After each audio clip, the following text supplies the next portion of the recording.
语言训练企业中心累积20个档来全面应检的资料，今仔日正式推出国内头一个家己研发、大人囡仔拢会当用的 AI 英语学习诊断平台，针对讲甲写嘛拢会当列出错误，提供意见。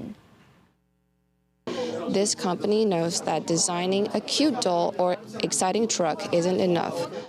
试讲全面应检中国级的题目，张小姐先念出2段英文 ，AI 系统马上就拍分数，摕到4级分。它还会再给你正确的答案，那你可以，它甚至会给你自己的音档，然后让你再去比对跟对照你自己发音有什么可以再做修正的地方。 当日读台湾大学1年姓洪的学生，试写中文翻英文 ，AI 系统随拍3级分，佮针对文章、思虑、语法提出建议。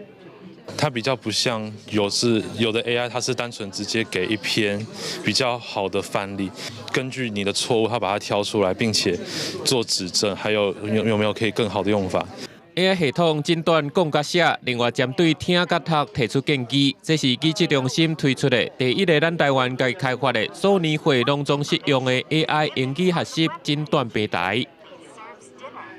我们自己觉得最难得的部分呢，是我们的这个资料库后面呢，就是本土的一些这个语言的资料。在台湾这个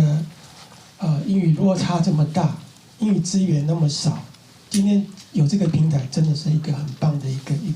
一个契机。 国发会继续推动双语政策，补助技职中心推出全面应检爱合网，6月底进行免费体检。考虑到弱势需求，计划要推出优待方案，期待对全国英语学习会当有大帮助。公视新闻采访报道。